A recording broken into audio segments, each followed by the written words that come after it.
പിതാവിന്റെയും പുത്രന്റെയും പരിശുദ്ധാത്മാവിന്റെയും നാമത്തിൽ ആമേൻ. എന്റെ പ്രിയപ്പെട്ടവരെ, ഇന്ന് ജനുവരി 29 വ്യാഴാഴ്ച.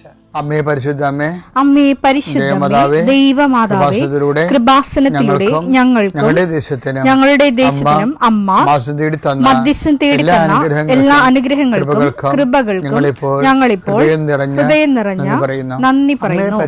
അമ്മേ പരിശുദ്ധമേ, ദൈവമാതാവേ, 2004 ഡിസംബർ 7 ഉച്ചകഴിഞ്ഞ് 2:30 കൃപാസനത്തിൽ സംഭവിച്ച അമ്മയുടെ പ്രത്യക്ഷപ്പെടലിനെ കുറിച്ച് തിരുസഭയ്ക്ക് സമർപ്പിച്ചിരിക്കുന്ന പഠനരേഖകളുടെ സഭാത്മകമായ പഠനം ആരംഭിക്കുവാൻ ഞങ്ങൾ പ്രാർത്ഥിക്കുന്നു. അമ്മേ പരിശുദ്ധമേ, ഭൂസ്വർലോകങ്ങളുടെ രാജ്ഞിയായ അങ്ങേയ്ക്ക് ഭൗമസംരക്ഷണത്തിനായി പ്രപഞ്ചപ്രകൃതിയെ തന്നെ തിരുസഭ പ്രതിഷ്ഠിക്കുവാൻ ഈ പ്രത്യക്ഷീകരണം വഴി ഇടയാക്കണമേ. പരിശുദ്ധമേ, ജപമാല മാതാവേ, സകല കൃപാസനം പ്രാർത്ഥനയോടും ചേർത്ത് ഞങ്ങളിപ്പോൾ പ്രാർത്ഥിക്കുന്ന ഈ കുടുംബത്തിന്റെ പ്രത്യേക നിയോഗം പറ മക്കളെ.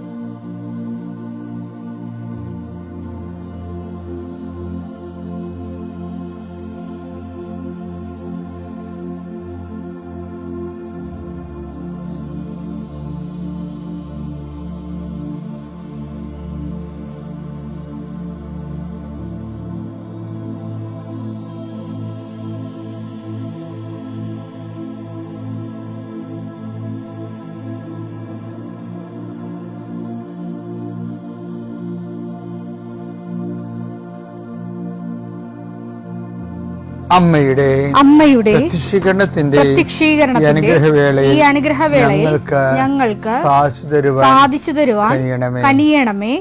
ആമേൻ. വിശ്വാസ പ്രമാണം. സർവശക്തനായ പിതാവും ആകാശത്തിന്റെയും ഭൂമിയുടെയും സൃഷ്ടാവുമായ ദൈവത്തിൽ ഞാൻ വിശ്വസിക്കുന്നു. അവിടുത്തെ ഏകപുത്രനും ഞങ്ങളുടെ കർത്താവുമായ ഈശോമിശിഹായിലും ഞാൻ വിശ്വസിക്കുന്നു.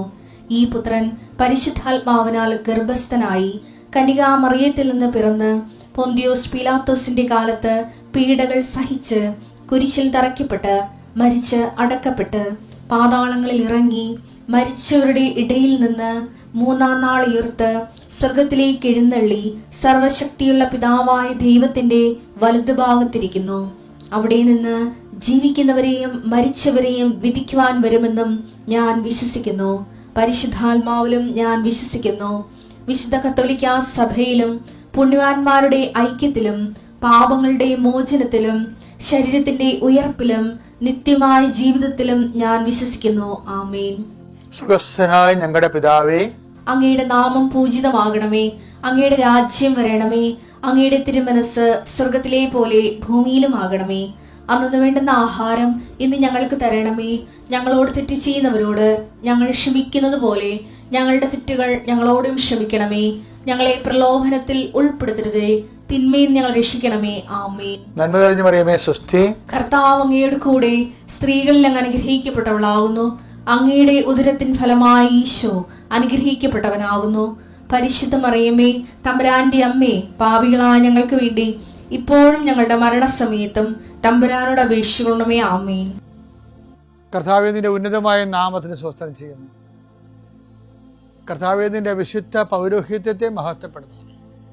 കർത്താവേ, 40 വർഷം ഞാൻ അർപ്പിച്ച കുർബാനയുടെ യോഗ്യതയായി കൃപാസ്ഥാനത്താറെ ജീവനോടെ പ്രത്യക്ഷപ്പെട്ട പരിശുദ്ധ അമ്മയുടെ മാധ്യസ്ഥത്തിൽ ഞാൻ മക്കളെ ഈശോ നാമത്തെ ആശീർവദിക്കുന്നു. ഈശോ ഇന്നീ പ്രാർത്ഥനയുടെ കുരിശിൻ്റെ ഒരു ആശീർവാദം കിട്ടിയിട്ട് തങ്ങളുടെ ജീവിതത്തിൻ്റെ ഉത്തരവാദിത്തങ്ങൾക്ക് പോകാൻ ആഗ്രഹിക്കുന്നവരെയാണ് ഈശോ ഞാനിപ്പോൾ പ്രധാനമായിട്ട് ഓർക്കുന്നത്. ഇന്നത്തെ യാത്രകളെല്ലാം ഞാൻ ആശീർവദിക്കുന്നു. നിന്റെ ഓരോ സംസാരവും നീ ആരോടൊക്കെ നിന്ന് സംസാരിച്ചാലും അതെല്ലാം നിനക്ക് അനുകൂലമായി വരാൻ ഞാൻ ആശീർവദിക്കുന്നു. നീ രേഖകൾ ഒപ്പിടുമ്പോഴേ കർത്താവിൻ്റെ ആശീർവാദം ഞാൻ നിനക്ക് നൽകുന്നു. നീ ഒരു പുസ്തകം വായിക്കുമ്പോഴേ, നീ എഴുതുമ്പോഴേ, നീ ഒരു രേഖ കൈമാറുന്നത് എല്ലാ പ്രക്രിയകളെയും കർത്താവിൻ്റെ നാമത്തിൽ ഞാൻ ആശീർവദിക്കുന്നു. നീ ഇന്ന് ആശുപത്രിയിലാണ് പോകണമെന്നുണ്ടെങ്കിൽ നിന്റെ ഡോക്ടർ നിന്റെ വിഷയങ്ങളെല്ലാം കേൾക്കുകയും കൃത്യമായ മരുന്ന് നിനക്ക് നിശ്ചയിച്ചു തരികയും കൃത്യമായ പ്രിസ്ക്രിപ്ഷൻ നൽകുകയും നല്ല ഡയഗ്നോസിസ് നടക്കാൻ വേണ്ടി, ഷാർപ്പ് ഡയഗ്നോസിന് വേണ്ടി എല്ലാ രോഗികളെയും ഈശോ നാമത്തിൽ ആശീർവദിക്കുന്നു. കർത്താവേ, നീ കഴിക്കുന്ന ഭക്ഷണം ഇന്ന് നീ ചിലപ്പോൾ പ്രാർത്ഥിക്കാതെ കഴിക്കാമായിരിക്കും, പെട്ടെന്ന് കഴിക്കുമായിരിക്കും, സാരമില്ല. എങ്കിലും നീ ഓർത്താലും ഓർത്തില്ലേലും നീ ഇന്ന് കഴിക്കാൻ പോകുന്ന മുഴുവൻ ഭക്ഷണപദാർത്ഥങ്ങളെ, നീ ഇന്ന് കുടിക്കാൻ പോകുന്ന മുഴുവൻ പാനീയങ്ങളെ, ശുദ്ധവെള്ളം ഉൾപ്പെടെ കർത്താവിൻ്റെ നാമത്തിൽ പിതാവിൻ്റെയും പുത്രൻ്റെയും പരിശുദ്ധനാമത്തിൽ ആശീർവദിക്കുന്നു. നമ്മൾ ഈ ദിവസങ്ങളിലെല്ലാം കാണുന്നത് ദൈവം നമ്മളെ ചേർത്ത് പിടിക്കുന്ന വചനങ്ങളെയാണ്. ആ ചേർത്ത് പിടിക്കാൻ ദൈവത്തിന് നമ്മുടെ കൂടെ നിൽക്കണമെന്നൊരു നിർബന്ധമില്ല. നമുക്ക് ഒരു ആശംസ കിട്ടിയാൽ മതി. ആശംസ കൊണ്ട് അതിജീവിക്കുന്ന ഒരു വലിയ ഒരു ദൈവാനുഭവം എസെക്കിയേലിന്റെ പുസ്തകത്തിലുണ്ട്. എസെക്കിയേൽ 16-ാം അധ്യായം 6-7 വാക്യങ്ങൾ. ഞാൻ നിന്റെ അടുക്കലൂടെ കടന്നു പോയപ്പോൾ നീ ചോരയിൽ കിടന്ന് ഉരുളുന്നത് കണ്ട് നിന്നോട് പറഞ്ഞു ജീവിക്കുക, വയലിലെ ചെടി പോലെ വളരുക. അപ്പൊ ഒരു ആശംസ മാത്രമേ അവിടെ ഉള്ളൂ. പിന്നെ ഒരു കുറെ കാലം കഴിയുമ്പോൾ ദൈവം ഈ വ്യക്തിയുടെ മുമ്പിലൂടെ കടന്നു പോകും. അത് ഇസ്രായേലാണ് ഉദ്ദേശിക്കുന്നത്. പക്ഷെ വ്യക്തികളുടെ ആധ്യാത്മിക ജീവിതത്തിൽ സത്യമാണ്. നമ്മുടെ അടുത്തുകൂടെ കടന്നു പോകുമ്പോൾ ദൈവം നമുക്കൊരു ആശംസ തരും. ജീവിക്കുക, വയലിലെ ചെടി പോലെ വളരുക. അപ്പോഴെന്താ പറയണത്? എസെക്കിയേൽ 16:8. ഞാൻ വീണ്ടും നിന്റെ അടുക്കിലൂടെ കടന്നുപോയി. നിന്നെ നോക്കി നിനക്ക് വിവാഹപ്രായമായെന്ന് ഞാൻ മനസ്സിലാക്കി. എന്റെ മേലങ്കി കൊണ്ട് നിന്റെ നഗ്നത ഞാൻ മറച്ചു. ഞാൻ നിന്നോട് സ്നേഹവാഗ്ദാനത്തോടെ ഒരു ഉടമ്പടി ചെയ്തു. അങ്ങനെ നീ എന്റേതായി തീർന്നു. എന്ത് വിഷയം എന്ന് പറയുന്നത്, ഉടമ്പടി എന്ന് പറയുന്നത് നിസ്സാര വിഷയമല്ല.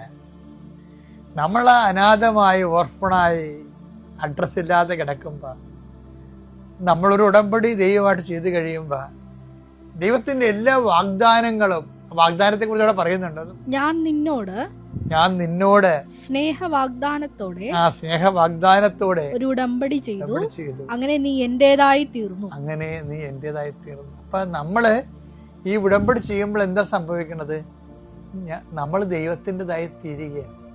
അതോടുകൂടി നമ്മുടെ എല്ലാ ദുഃഖങ്ങളും ഭാരങ്ങളും പ്രശ്നങ്ങളും ദൈവത്തിൻ്റെതാകും.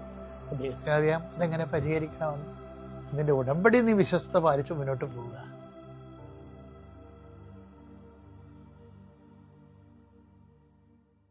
അത്യപൂർവ ദൈവാനുഭവങ്ങൾ ഇനി നിങ്ങൾക്കും സ്വന്തം. ഈ യൂട്യൂബ് ചാനൽ ഇതുവരെ സബ്സ്ക്രൈബ് ചെയ്തിട്ടില്ലെങ്കിൽ ഇപ്പോൾ തന്നെ സബ്സ്ക്രൈബ് ചെയ്യുക. ഈ വീഡിയോ ഇപ്പോൾ തന്നെ നിങ്ങളുടെ സുഹൃത്തുക്കൾക്ക് ഷെയർ ചെയ്തുകൊണ്ട് കർത്താവിന്റെ പ്രേക്ഷിതരാകുക.